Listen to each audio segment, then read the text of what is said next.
남욱 증인에게 묻겠습니다. 네, 그 해외에서 한국으로 귀국하면서 네. JTBC랑 인터뷰한 게 있는데 네, 이재명 시장에 대해서 뭐라고 하셨죠? 뭐 바늘을 찔러도 피 한 방울 안 나올 사람이다. GR도 안 먹힌다는. 씨알도 안 먹힌다. 예, 그 의미는 남욱 증인이라든가 대장동 개발업자들이 원했던 일들을 하나도 수용하지 않았다는 거고요. 제가 원했던 건 하나도 이루어지지 않았습니다. 그리고 개발 사업 중에 거의 5천억 원을 공공으로 환수를 해갔다는 것이죠.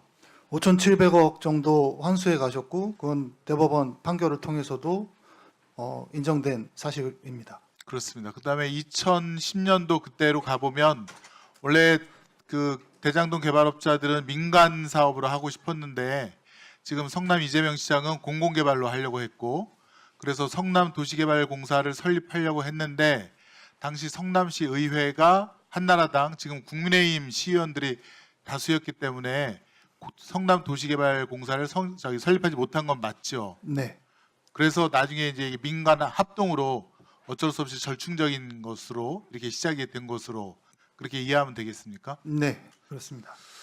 두 번째입니다. 2022년 9월 20일 가장 고통스러운 그 48시간. 원래 남욱 증인은 검찰의 수사에 잘 협조했는데 위례 신도시 건으로 검찰이 소환 불응했다라는 이유로 갑자기 그 체포를 당한 것이죠. 네, 소환에 불응해서 체포하신 걸로 알고 있습니다. 근데 나중에 판결을 보니까 그때 당시 죄명이 부정청탁금지법은 이미 공소시효가 지나서 그걸로는 체포나 구속을 시킬 수 없는 것으로 나타났는데 부패방지법. 예. 그러니까 저도 그 부분에 대해서 이제 처음에 압수수색이 나왔을 때는 제 피의 사실이 뇌물수수였습니다. 그래서 네. 민간업자인데 뇌물수수의 혐의로 압수수색이 나올 수 있나에 대한 의문이 일단 있었고, 그 다음에 체포영장이 발부돼서 갔을 때는 부패방지법 위반 혐의 등으로 조사를 받았고, 그다음에 뇌물수수 혐의가 포함되어 있었는데, 이제 검사님들께서 그건 이제 검사님들의 권한이다. 우리가 어떻게 판단하고 어떻게 수사를 개시해서 어떻게 기소하는지는 우리의 판단이다. 근데 제 개인적인 생각엔 저는 뭐 민간업자이기 때문에 사실은 뭐 뇌물을 수수할 수 있는 입장이 아닌데 수사를 개시하기 위해서 그렇게 판단을 하시지 않았나라고 생각을 하고 있고, 부패방지법 같은 경우는 제가 중간에 수사하는 과정에서도 이건 불법 수사 아니냐, 이미 공소시효가 지났는데. 그런 이의 제기를 했습니다. 네, 무슨 얘기냐면 배임은 저희가 이미 기소가 돼서 수사를 받고 재판을 받고 있었기 때문에 재판을 받고 있는 사건을 가지고 다시 수사를 하는 거는 아마 안 되는 걸로 저는 알고 있습니다. 근데 이제 이재명 대통령을 추가로 수사하기 위해서 저희를 배임으로 다시 수사를 할 수 없으니까 부패방지법을 이제 혐의를 가지고 수사를 시작하셨고, 중간에 좋습니다. 그러면 어쨌건 그 48시간에 근거가 되는 체포영장에 기초되는 범죄의 사실이 사실은 공소시효가 지나서 저도 불법 체포 구금으로 보여지는데, 아무튼 그 48시간 동안 서울중앙지검 지하 1층에서 거의 홀로 그 밤을 지샜다는 거고, 거의 뜬 눈으로.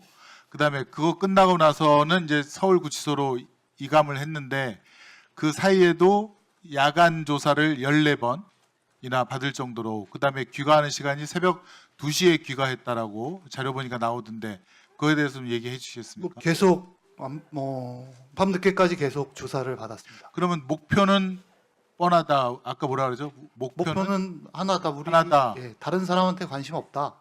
그러면 거기 피신조서 문답에 보면은 계속 이재명 당시 뭐 성남시장이나 우리 민주당 당대표에 대한 질문이 계속 나왔겠네요. 그 엮으려고 하는 질문이.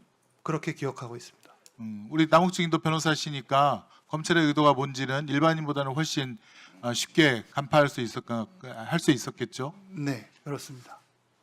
근데 이게 보면은 대장로권이 저는 부산저축은행 그 불법 대출 수사를 윤석열 당시 주임 검사가 부실하게 하고 이건 아예 그냥 묻어뒀던 거기서부터 시작이 된 것이라고 생각을 하고 그에 관한 많은 증거 자료들이 있는데 두 번째는 2013년도에 경기 남부청 지금 경기경찰청에서 이 이강길 씨라든가 그다음에 성남시 의회 최영길 의장이죠. 네. 그거 수사를 하고 있었는데 이게 갑자기 수원지검으로 사건이 갑자기 뺏깁니다. 경기청에서 했던 수사를. 그러면서 이강길 씨, 조우영 씨, 남욱 씨가 줄줄이 구속되거나 영장이 청구되는 그런 상황인데 이때 보면은 혹시 검찰에 이게 좀 청탁 수사가 아닌가 그런 생각이 들거든요.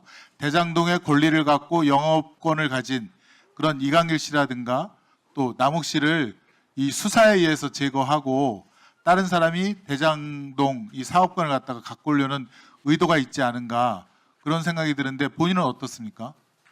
뭐 그건 사실이 확인 안 된 내용이라 제가 말씀드리기 적절치 않지만 그런 의심은 하고 있고 수사 과정에서도 어느 검사님께서 그때 사건을 얘기하시면서 지금 의원님 말씀하신 비슷한 얘기를 저한테 하신 적이 있습니다. 그래서 50억 클럽이 나온 거 아닙니까? 그 50억 클럽이 대장동 사업권을 이강일 씨, 남욱 씨가 갖고 있던 거를 뺏어갖고 결국에는 이제 김만배 씨 쪽으로 갔죠. 거기에 협조한 검사들이 검사들한테 50억씩은 줘야 된다. 그러면서 정영학 씨한테 김만배 씨가 2013년도인가요? 그때 그 얘기를 한 거 아니겠습니까? 저는 그렇게 생각이 들고 또 당시 대장동 개발할 때 거기 시민단체가 앞에서 데모도 하고 반대 시위를 했었는데 서울 북부지검에서 갑자기 그 시민단체 대표를 구속해서 잡아갑니다.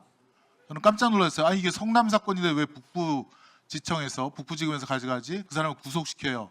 그다음에 그럼 반대하는 사람들이 딱 싸그러들면 그러니까 잠잠해지면서 대장동 사업이 개발되는데 그 당시 그걸 했던 검사가 또 나중에 화천대유인가요?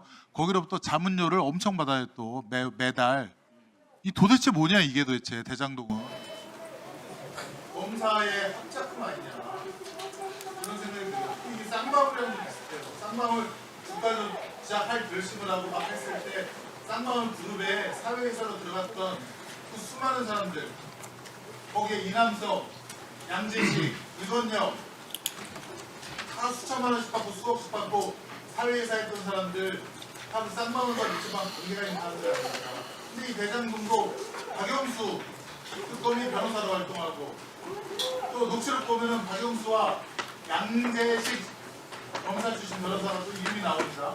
양재식이 조우영 돌봐준다고. 이게 뭡니까 도대체? 국민의힘 의원들이 대장동을 완전히 무슨 비리 집단으로 하는데 그 주변에는 항상 그런 불법을 덮어주거나 가볍게 해주는 검사 출신 변호사들이 있었다는 겁니다. 이거 철저하게 밝혀야 됩니다. 일단 여기까지만